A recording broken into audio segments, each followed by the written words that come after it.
Here we go, ladies and gentlemen. We are 1 week away from our huge fight card November 9th at the heart of San Francisco Keys Art Pavilion. We look like we have about 22, 23 fights. Huge stack card. Door opens at 3 o'clock. First fight kickoff at 4 p.m. Right next to me, we have the one and only OG, Jimmy Padilla. And then, now, when's the last time you fought, Jimmy? I fought about a year and a half ago, maybe creeping up on 2 years now. Wow, now I see you have a little bit more beard in your face and hair's a little longer. Yeah, a little longer. Completely changed. I had to change it up a little bit. So what's going through you for the last couple of years? What have you been live and all the whole 9 yards? I pretty much just been coaching wrestling. I went to my old high school team, and I started becoming a coach, pretty much becoming a mentor. And then besides that, just had to take a break from fighting. I just kind of fell out of love with it, and just kind of came back to it slowly. Now your teammates pretty active. Yes, they are. Trey Orlando's main event of the night. Savage. For the undercard, it will be for the most beautiful title belt in California. It costs hundreds of dollars for me to custom make them. Yeah. So one of them is gonna get that belt. Now let's talk a little bit about your opponent. Now you used to be the youngest guy on the card. Yeah. Now you fighting somebody is like you're 20. 23 now. Oh shit, 23, creeping up on me too. Yeah. Oh shit, you were like a 21 or 20 or something like 20 that. when I debuted or something like that. So now you fighting the kids, only 19 years old, young kid, don't speak English. I've been yelling at him every day. I see him. You need to learn to speak English, and he does it. But so now, how do you prepare for a kid like him? It's very seasoning. He competes every few months. What do you think of him? I think that he's a great fighter. He comes out ready to fight, and that's all just pretty much I expect from him. Just a good fight. We're gonna put on a show. He's not afraid to get in there. He's very active, and he was pretty much like me when I was 19, 20, 20 in there. Just wanted to bang. So I see a little bit of my old self in his fight game. So it's gonna be very interesting, and it's gonna be really entertaining. Now, when you're watching his fight, what do you see yourself having have a advantage on him? Experience, wrestling, jiu-jitsu. I'd say overall experience, just because I have a little bit of years on him. I don't know anything about his past or anything that he hasn't been doing before MMA, but he looks pretty solid all around guy. He has a striking, has jiu-jitsu, has a nice ground game, and he has a really nice takedown. Now you are a purple belt now, right? I'm a 4-stripe blue belt. I'm almost there. Almost there, 4-stripe blue belt. Now. So on the ground, obviously you'll have advantage on the kid. He's a white belt, 2nd stripe. A little bit about him. He never done much of a martial art. Moved here from Mexico City.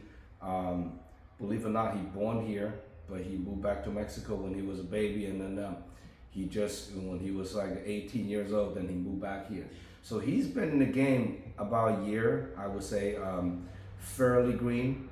Yeah, even though he's a pretty consistent guy, trains 3-4 times a week, but he's a very, very green on a lot of areas. But he got heart. That's one thing I have to give it to him, Mexican fighters always do. They got to fight with the heart first. What nationalities are you? I'm Mexican as well. Oh shit! So you got the Mexican against the Mexican. I mean, one is fireworks. Americanized Mexican. One is from Mexico.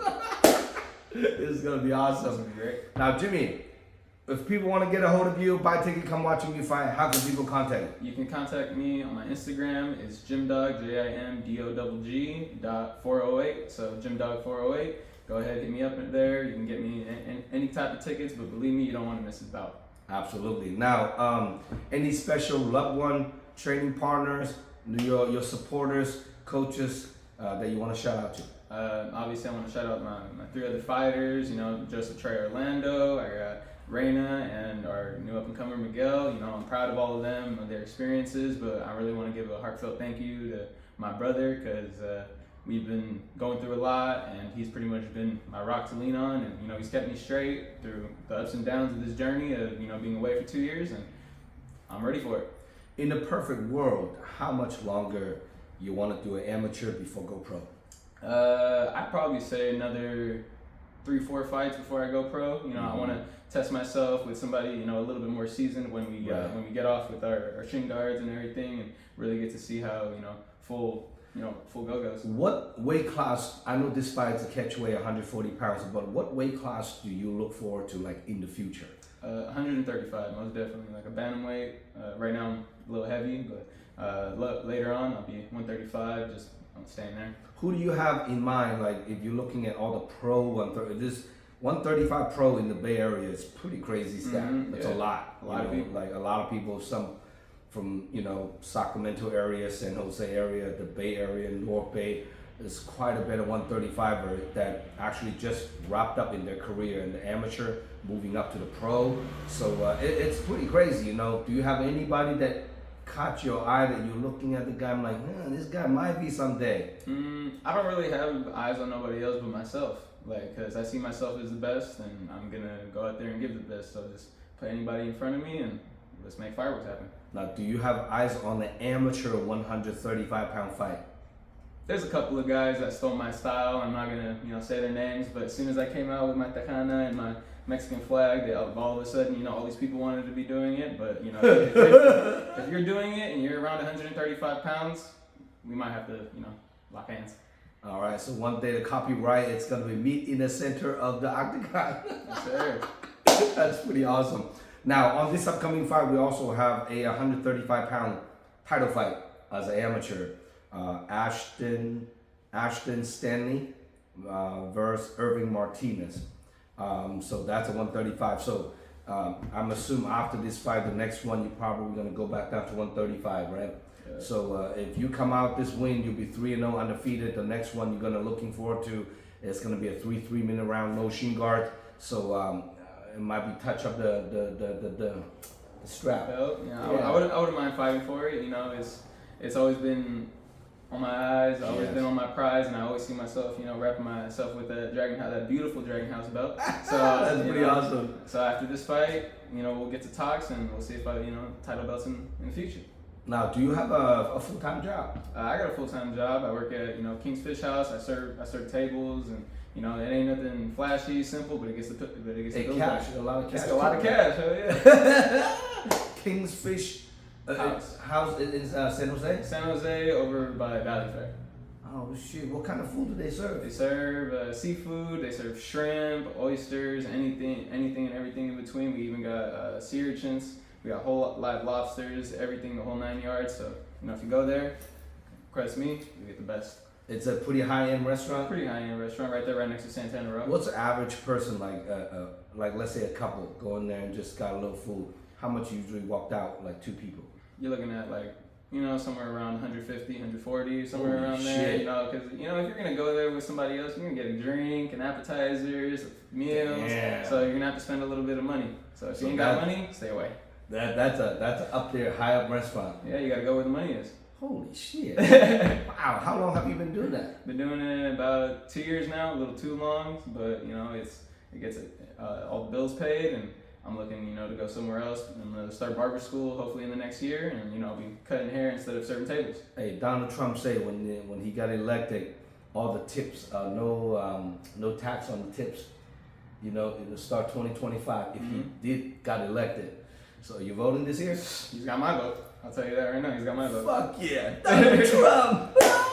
He's got my vote, and 4 years before him, and it was way better than Kamala Harris. Right now. Yes, this is not the way we're looking at, and I know Californians are always, you know, a Democrat, but I'm hoping this year, every person that I talk to, and I'm hoping people can switch around, and you know, this year might be California might be a Republican. We'll see, you know, but whether either way of them, I'm a Trump's fan, so hopefully people can gather together and then let's get American Gray again, you know. So now, do you watching a lot of UFC fights? I've been watching a lot of UFC fights. Just watch, you know, Hamzat just completely destroy Whitaker. God, I've been watching a lot. damn. So nothing but great fights, and you know, just watching. Who's your favorite UFC fighter? Favorite UFC fighter? He was an up and comer, and I actually watched it when my boy Trey fought for the first time, and it was Diego Lopez. Diego Lopez is Oh, one of my shit. favorite fighters. He's like a weight class right above me, but you know he's a wild boy. He has the mullet. The and he has mullet, long yeah, hair, yeah, so, yeah, you know, yeah. he's a Mexican fighter too, so he's one of my favorites. Man, that kid is rising star, man. That kid in is a year just. It's rising star. You know, sometimes when you do a couple really good fights, and then you're just changing your status from here to here, it's like a matter of like, you know, shit. Look at Alex Pereira. He's the face of the UFC Face now. of the UFC. Man, I mean, I when he was fighting for LFA, the second pro fight, I was there. Actually, we were in the same locker room, and I looking at the guy. I'm like, damn, this is the Glory champion. Like, I don't even know who that is. And then I was doing my little Google search as he's warming up, and then now a few years after, he's pretty much one of the highest paid face of the UFC, and now he's like, you know, He's like rolling. Yeah, he's rolling. He's fighting So for that double belt. now he's fighting that Russian dude on the next. We're talking about that 205er. Ankalaev. Yeah, what do you think of that one? Ankalaev's gonna get knocked out. Yeah, Pereira is a completely different monster. He's an icon, like how Mike Tyson was for boxing. He's gonna be the icon for MMA. And John Jones, you know, he had his chance and he messed it up. So now it's Alex Pereira's time to shine. I think Goliath is going to be turned into a grappler, but we'll see. That's going to be a really epic matchup right there. Yes, it is. That's a crazy now. If your opponent, Jaeger Castillo, watching this interview, please talk to him in Spanish because he doesn't understand a word of English. But what are you going to say to him? Pues vamos a pelear, no vamos a correr de nada y vamos a hacer de todo, porque no voy a entrenar y hacer todo nomás para que los dos corran. So, vámonos a pelear y que el más bueno gane. I have no idea what you're saying, but sounds pretty delicious. So, for more information about this upcoming fight card, check out DragonHouseMMA.com. 20 plus fights on the card. Like I said, 3 p.m. open the door, 4 p.m. first fight's gonna kick off. Please show up, come out and DM your local favorite fighter, get a ticket from them directly so they can get a little credit for it. It's a huge stack card, don't miss out. A lot of future champion will be born in this upcoming event. So November 9th, do not miss out. This event is also live stream pay-per-view nationwide. You cannot make it to the event. Make sure you get on DragonHouseMMA.com and order your pay-per-view voucher. And please subscribe my YouTube channel. Give me some love and support, and then follow me on Instagram for our upcoming event, grappling event. All the detail will be up on our website at DragonHouseMMA.com. Any last word you want to say to all your family, friends, people that will buy tickets, come watching you fight? Anybody who's coming out to support me, I appreciate you. I love you and I thank you. And can't wait to see you there. Jimmy Padilla, one of the young old up-and-comer. 2 years be around the cage, away from the cage. Good to have him back. Can't wait to watch him perform. I am Zhong signing out. Peace.